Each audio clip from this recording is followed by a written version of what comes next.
राजगृह नगरी में एक धनी सेठ रहता था। उसकी एक सुंदर कन्या थी जो बहुत ही खूबसूरत थी, बहुत ही सुकोमल थी। भद्रा उसका नाम था और अपने अद्वितीय रूप के कारण, अपनी सुंदरता के कारण उसके माँ बाप ने उसे घर की सबसे ऊपरी मंजिल में उसके लिए स्थान रखा था। उसको वहीं उसका पूरा इंतजाम किया था। वही उसका निवास स्थान था। वहीं उसका खाना पीना होता, वहीं उसकी सेवा होती, नौकरानियां वहीं रहती, सारी सुख सुविधाएं उसको उसी ऊपरी मंजिल पर दी जाती थी। एक दिन वह घर के ऊपरी मंजिल पर बैठी थी। उसे अजीब नजारा दिखाई दिया। राजा के कुछ लोग एक बलशाली हृष्ट पुष्ट और एक सुंदर युवक को पकड़कर ले जा रहे थे।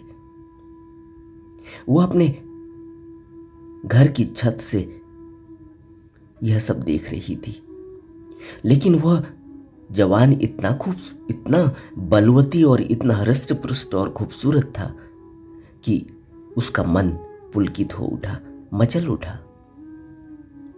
उसमें अनुराग जाग उठा। उसने सोच लिया कि मुझे इस युवक से ही विवाह करना है। भद्रा का पिता राज कोषाध्यक्ष था। जब उसे मालूम हुआ तो उसने अपनी बेटी को समझाने की कोशिश की। उसकी मां ने भी उसको समझाया और कुछ लोग, अपने जानने वाले लोग बुलाए गए ताकि बेटी को समझाया जा सके। लेकिन भद्रा का उत्तर था कि वह उसी अपराधी व्यक्ति से शादी करेगी, क्योंकि उसको वही युवक पसंद है, और नहीं तो वह अपने प्राण त्याग देगी। किसी तरह से नहीं मानने के कारण और जब प्राण त्याग देने की धमकी भद्रा ने दे दी तो फिर भद्रा के पिता ने सोचा कि अब तो कुछ करना ही होगा, क्योंकि भद्रा बहुत जिद्दी है, यह नहीं मानेगी। किसी तरह से भद्रा के पिता ने प्रहरियों से मिलकर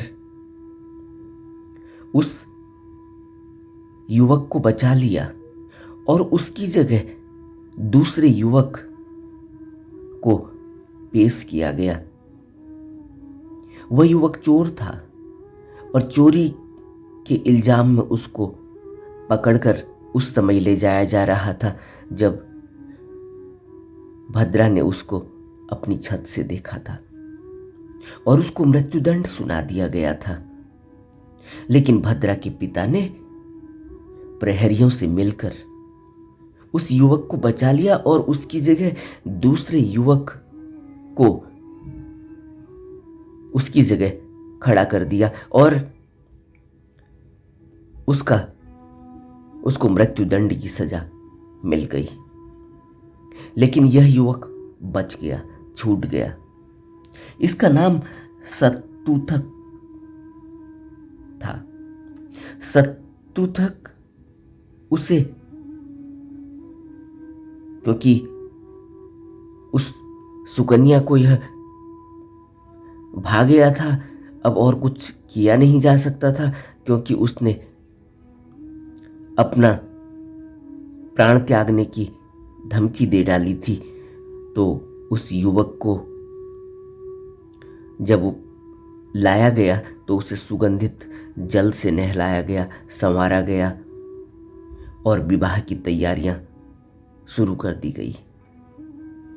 मंडप सजाया गया, विवाह संपन्न हुआ और भद्रा और सत्तूथ विवाह बंधन में बंध गए।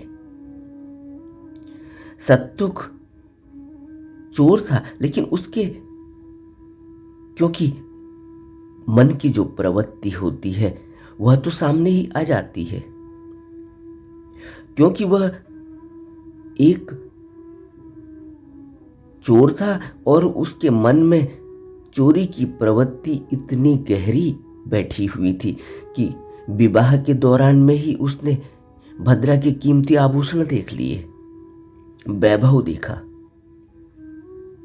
पूरे घर को उसने देखा। उसे लगा कि यह तो बहुत संभ्रांत लोग हैं। अब उसने प्लान बनाया कि भद्रा को मारकर यह बहुमूल्य आभूषण मुझे मिल जाएंगे और इसके लिए मुझे इसकी हत्या करनी होगी। उसने भद्रा से कहा कि प्रिय, मैं जिस समय बध स्थल पर्वत शिखर पर ले जाया जा रहा था, जहां चोरी के इल्जाम में उसको मृत्युदंड मिलना था, उस पर्वत पर ले जाया जाता था चोरों को, या जिसको भी मृत्युदंड दिया जाए, और फिर उस पर्वत से उनको नीचे फेंक दिया जाता था। और जब उसको उस पर्वत पर ले जाया जा रहा था, तभी भद्रा के पिता ने उसकी जगह किसी और व्यक्ति को खड़ा कर दिया और यह बचा लिया गया था। लेकिन इसको यह लगा कि वह पर्वत शिखर सही है जहां वह भद्रा को ले जाएगा। तो वह भद्रा से कहने लगा, प्रिय, मैं जिस समय बध स्थल पर्वत शिखर पर ले जाया जा रहा था, तो मैंने वहां देवता से मन्नत मांगी थी कि यदि मेरे प्राणों की रक्षा हो जाएगी तो मैं पूजा करने के लिए यहां जरूर आऊंगा। और देखो, देवता प्रसन्न हो गए, मेरे प्राण बच गए। चलो, सबसे पहला काम शादी के बाद यही है, क्योंकि मेरे प्राण उसी देवता ने बचाए हैं, तो सबसे पहला काम मुझे उनकी पूजा करनी चाहिए। तो पूजा करने चलते हैं। और भद्रा तो नवविवाहित प्रेम में बावली थी। वो बोल पड़ी, चलो प्रिय। उसने सभी बहुमूल्य आभूषण पहन लिए और पति के साथ रथ में बैठकर सभी दासियों के साथ उस पर्वत की ओर चल दी। भद्रा बहुत प्रसन्न थी, क्योंकि उसके मनमाफिक काम हुआ था। जैसा उसने चाहा था वैसे ही उसके पिता ने किया था। वो बहुत खुश थी, मुदित थी। और सत्तुक भी अपने मन के भाव को छुपाता हुआ उसका साथ दे रहा था, बाहरी दिखावा कर रहा था, प्यार का ढोंग कर रहा था। वह उस पर्वत पर पहुंचे। पर्वत के नीचे उन्होंने रथ को रुकवाया और पर्वत की ओर अब चढ़ाई शुरू कर दी। पैदल ही चढ़ना होता था और कोई साधन का इंतजाम नहीं था, तो सभी दासियों को वहीं रुकने का आदेश दे दिया गया और भद्रा सत्तुक के साथ चल दी।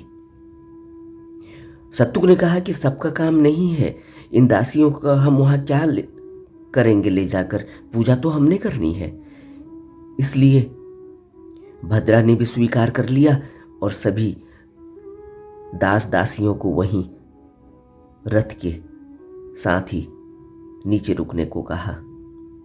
अब यह दोनों लोग पैदल चलने लगे, लेकिन पैदल नहीं चल पाने के कारण भद्रा तो ने कभी ऐसी पैदल यात्रा करी नहीं थी, उसके बस में यह नहीं था। चलते चलते उसे हिचकी आने लगी।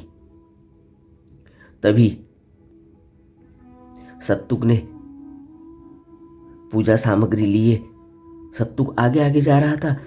उसने जो भी दो दासियां उसके साथ चल रही थी उनको भी कहा कि तुम भी यहीं रुक जाओ, अब मैं इनको पकड़ कर ले जाऊंगा।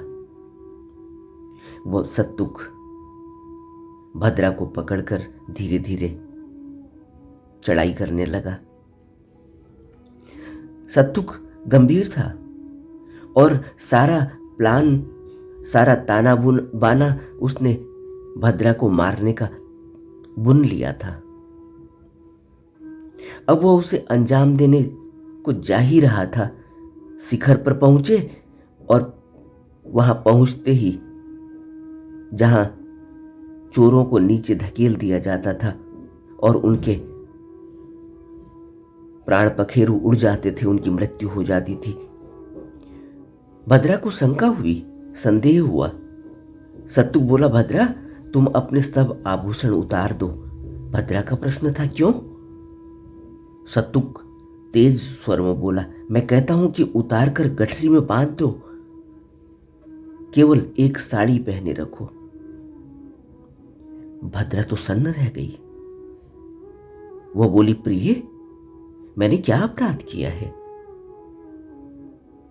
सत्तुक बोल पड़ा, मूर्ख तुम क्या समझती हो कि मैं यहां पूजा करने के लिए आया हूं? मैं तो तुम्हारे सारे आभूषणों को लेने आया हूं, जल्दी से इनको उतार दो।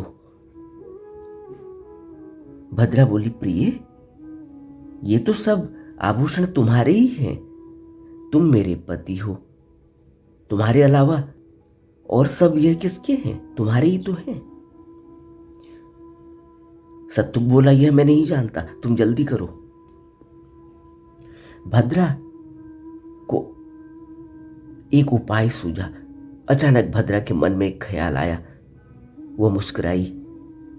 उसने प्रेम का प्रदर्शन करना शुरू कर दिया। वह बोली, प्रिय एक कार्य करो, मुझे एक बार आलिंगन कर लो,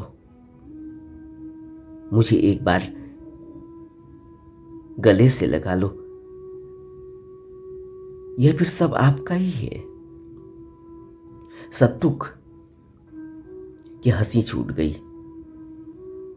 उसे लगा कि यह तो बहुत ही मूर्ख औरत है, अभी भी प्यार इसको उठ रहा है। सत्तुक बोला, ठीक है। भद्रा आगे बढ़ी और आभूषणों के लोभी सत्तुक को जैसे ही भद्रा को आलिंगन करने के लिए वो पीछे मुड़ा, भद्रा ने उसे जोर से धक्का दे दिया। वह पर्वत शिखर से नीचे गिर गया और चकनाचूर होकर मर गया। अंत में उसकी मृत्यु वहीं हुई जहां से उसको भद्रा के पिता बचाकर लेकर आए थे। उसे मृत देखकर भद्रा दुखी तो हुई। उसने उस मृत काया को दूर से नीचे पड़े हुए पर्वत के जड़ में चूर चूर होते हुए देखा। शिखर से राजगृह भी दिखाई देता था। अपने राजगृह को भी देखा, दूर राजगृह दिखाई देता था और इस शिखर पर वह खड़ी थी आज। अब उसका कुछ नहीं बचा था। उसके अंदर वैराग्य पैदा हो गया और उसने प्रण कर लिया कि अब उसका राजगृह में क्या है, अब वो कैसे मुंह दिखाएगी। अब वो वापस नहीं जाना चाहती थी। वह सन्यासिन बन गई। घूमते घूमते वह निगंटों के आश्रम में गई। संसार तो वह त्यागना ही चाहती थी। अपने केस मुड़वा लिए, सर मुड़वा लिया, साध्वी बन गई और निगंठों के आश्रम में रहते हुए ही उसने अपना जीवन बिताना शुरू कर दिया। अब उसके धीरे धीरे छोटे छोटे केश दोबारा से उसके सर पर आने लगे।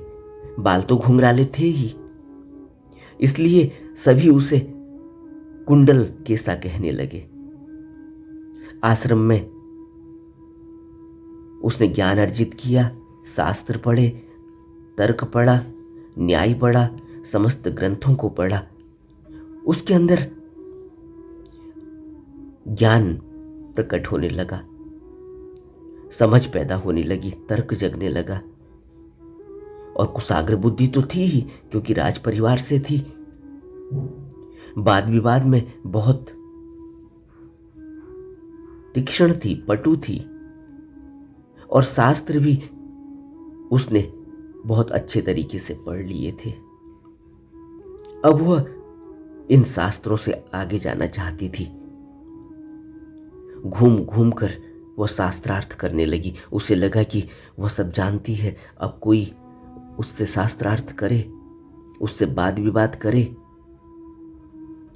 तो वह अब आश्रम से निकलकर पूरे जनपद में भ्रमण करती। एक जामुन की टहनी को, जामुन की लकड़ी को हाथ में रखती थी, और जब भी किसी नगर या गांव के बाहर वो पहुंचती, चुनौती के रूप में उस लकड़ी को, जामुन की लकड़ी को गाड़ देती। जो उसे उखाड़ देता वह उससे शास्त्रार्थ करती थी। जामुन की लकड़ी यानी जंबू की डाली हाथ में लिए घूमने के कारण उसका नाम जंबू पड़ गया। धीरे धीरे लोग उसे जंबू कहने लगे। जंबू ने शास्त्रार्थ में चारों ओर धूम मचा दी। बहुत लोगों को शास्त्रार्थ में उसने हरा दिया। अब लोग उसे जंबू के नाम से जानने लगे। कहीं पर भी वह 7 दिन तक उस शाखा को एक स्थान पर गाड़ी रखती, और जब भी कोई शास्त्रार्थ करने वाला नहीं मिलता तो उस शाखा को लेकर, उस लकड़ी को लेकर दूसरे स्थान पर चल देती। 7 दिन का उसका एक नियम था कि 7 दिन तक वह एक स्थान पर रहती थी। 7 दिन अगर कोई शास्त्रार्थ करने के लिए आता है तो ठीक, 7 दिन के बाद वह अपना उस जामुन की लकड़ी को लेकर दूसरे स्थान पर चली जाती। एक समय की बात है कि वह भ्रमण करती हुई सावत्ती पहुंच गई।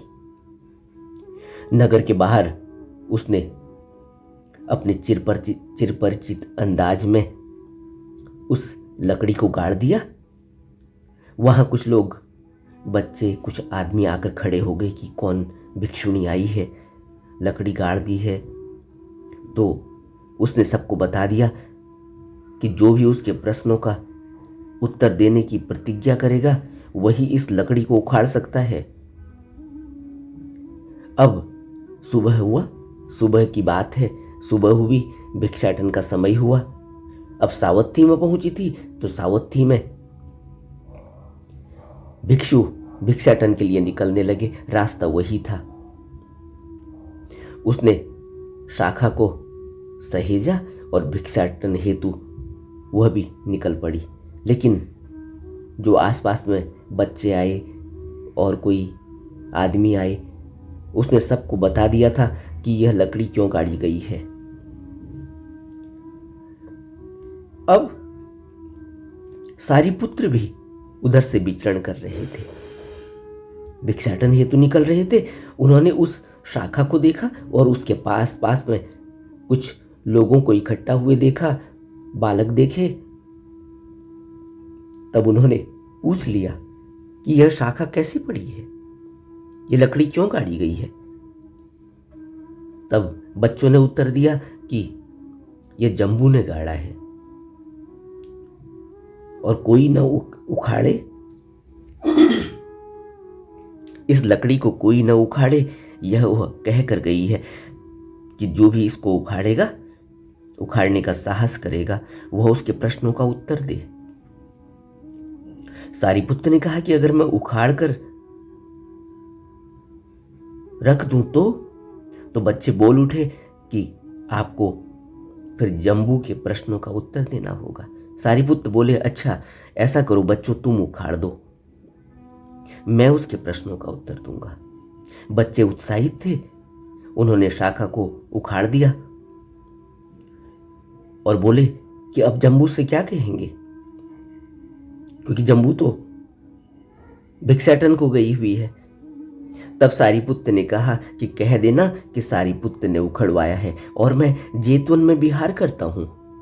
ऐसा कहकर सारीपुत्त भिक्षाटन के लिए चल दिए। बच्चे तो वहीं बैठे ही थे, आसपास में घूम रहे थे।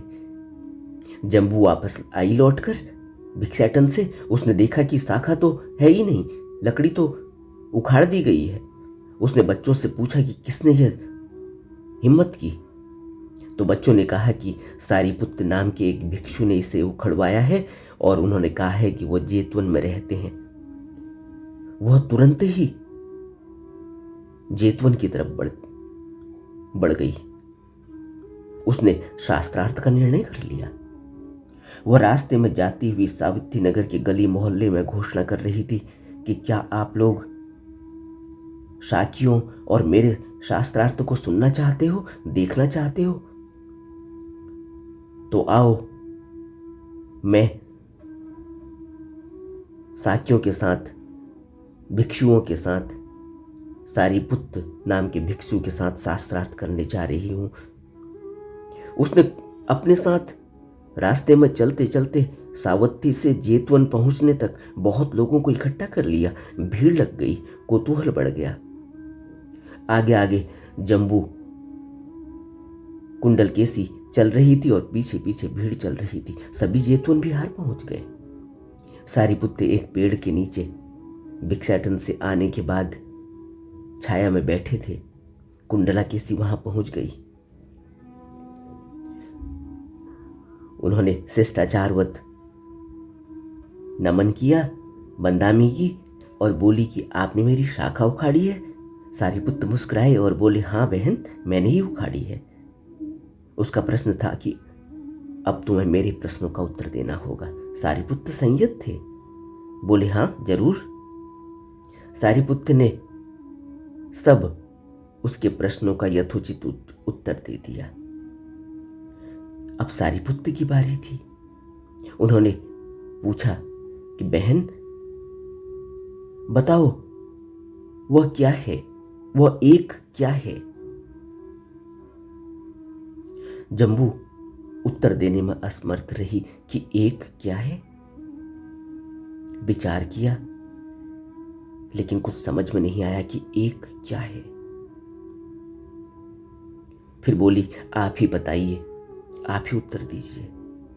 सारीपुत्त बोले, बहन पहले प्रवज्ञा लेनी पड़ेगी, क्योंकि तुम्हारे प्रश्न का, तुम जो जिस प्रश्न को नहीं बता पाई हो, उस प्रश्न को बताने के लिए तुम्हें पहले प्रवज्ञा लेनी पड़ेगी। तुम्हें पहले भिक्षु बनना होगा, तुम्हें पहले शिष्य बनना होगा। उससे पहले इसका उत्तर नहीं दिया जा सकता। उसने कहा, प्रवज्ञा कैसे मिलेगी। सारीपुत्त ने कहा कि मैं प्रबंध करता हूं। जम्बू को भिक्षुणियों के पास भेजा गया और वह प्रवज्जित हो गई, भिक्षुणी बन गई, भगवान के संघ में सम्मिलित हो गई। प्रवज्ञा के बाद उसे कुंडल केसा के नाम से लोग पुकारने लगे। उसका नाम कुंडल केसा रख दिया गया। इस बिहार में भी वह कुशाग्र बुद्धि तो थी ही और बहुत उद्यमी भी थी और जिज्ञासु भी थी। ध्यान भावना, विपस्सना बहुत गहराई में करने लगी। प्रवज्ञा लेने के बाद उसका तो पूरा जीवन ही जैसे बदल गया। अब वो ध्यान भावना करती, विपस्सना करती और भिक्षाटन को जाती। यही उसका काम था। वो बिल्कुल चुप रहने लगी और कुछ ही दिनों में वह अहर्त बन गई। इसके कुछ समय बाद कुंडल केसा की चर्चा धर्म सभा में भी चल पड़ी। भिक्षु बोले, भगवान क्या यह संभव है कि थोड़ी सी धर्म गाथाओं को सुनकर कुछ ही दिनों में कुंडल केसा अहर्त बन गई। भगवान के सामने यह प्रश्न रख दिया गया। भगवान बुद्ध संयत थे, धीर और गंभीर होकर बोले, जो मनुष्य निरर्थक पदों से युक्त सहस्त्र गाथाओं को भी कहे, उससे धम्म का एक पद ही श्रेष्ठ है, जिसे सुनकर शांति प्राप्त हो जाती है।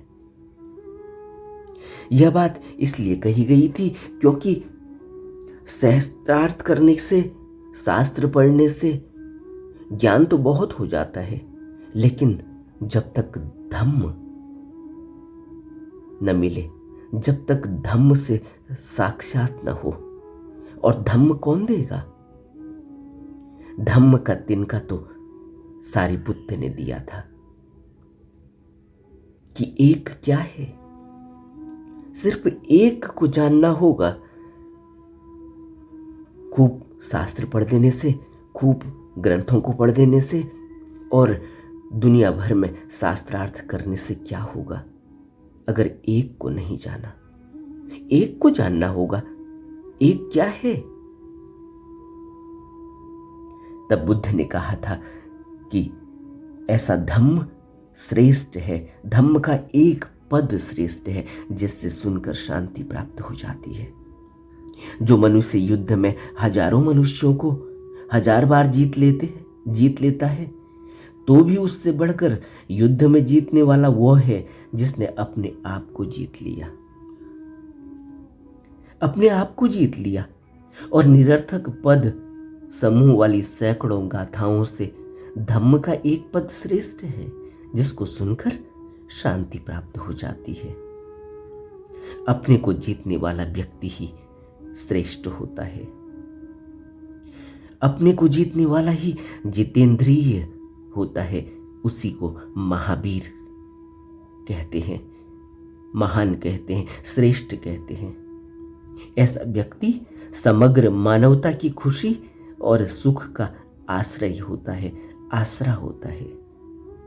तब बुद्ध ने यह गाथा कही थी, यो च गाथा सतम भासे अनथ पद संहिता।